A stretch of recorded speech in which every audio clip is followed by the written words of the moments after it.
Hello world and all who inhabit it. Wow. The slightest things always just screw with you. I tried to make a video before, but Forge, I think, severely messed up the recording. This is Minecraft. I'm not going to be playing it forever. Or at all, really, but... Oh yeah, also I do always have cheats enabled. Because why not? Oh yeah. In the video that I had before, I explained that the reason I'm using this as my staging ground for this video is because I have no earthly idea what I was doing here.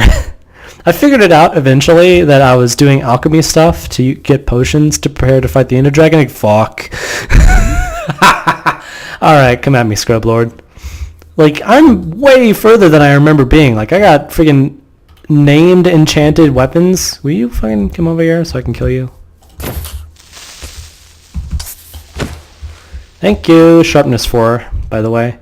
Like, I've got some beefy shit. But yeah. I've got way more stuff than I remember. I made a TOP. I got my trash bin. I do remember that. I don't remember having as many cows or chickens, and I have no earthly idea where Collie came from. But I do remember my bird, though. But I stated all this in that video, so now it's me having to restate everything, which is kind of shit. I killed the spider in that video. You didn't see it, because, well, I guess the fraps decided to say fuck you. Hello, zombie. You're going to die. Oh! Oh! I've never done that. I have beaten Minecraft in way longer than it should have taken me. And I have never one-shot anything. Wow, I didn't know I could do that with vanilla Minecraft crap. But alright. Fuck. Whoop. Fuck. Playing on hard modes, that's going to take forever. There it goes. Ooh. But I'm getting ahead of myself. I'm going to make this quick. Long story short, welcome to The Traveler. For the 6 of you that saw my previous videos, I have to apologize. That's the reason I'm making this video. The reason I never continued the series is because if you record a video for long enough, it takes exponentially longer to upload it. And I accidentally recorded for too long during part of my first series, and that obliterated any chance that I had of uploading it with my internet connection. So that sucks for everyone involved, but everyone involved is fortunately only like 6 people. So yeah. But The Traveler, the point of this video, is I'm reintroducing it. After my previous failure, I took a long, hard look at what I really wanted The Traveler to be.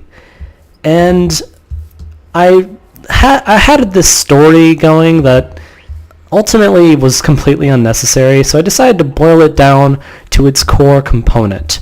And its core component, inspired off of a bet I made with a friend in high school that never got realized because I didn't have money, of being able to beat Dark Souls, and we will get to that eventually, without dying first try.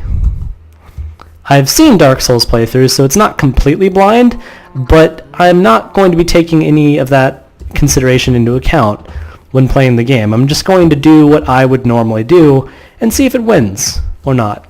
Because the core of The Traveler is exactly that. A lot of game design principles base certain things off of the principle that that the players involved... That chicken escaped, by the way. That was also first video. That players have infinite chances. I'm going to walk away from them because they're loud. That players have infinite chances and infinite mistakes that they're allowed to make. Because of this, you can make a game as hard as you want, and the protagonist still wins. But realistically, could the protagonist win if they don't have that luxury? So at any point in The Traveler, I'm going to be playing games, and if I die and don't have any in-game way of respawning, that is the end of that series. Even if it's like right in the middle of something important, boom, it's done. That's going to annoy me if I come back to this world later. So now I'm going to have to do all this.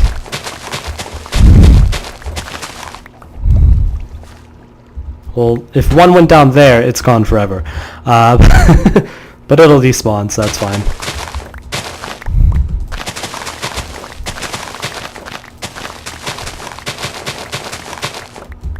For those wondering about why I have so much sugarcane, it's the same reason why I have cows instead of just chickens. Is because I use a method for bookmaking instead of just random enchantments, so that I can get the enchantments I want.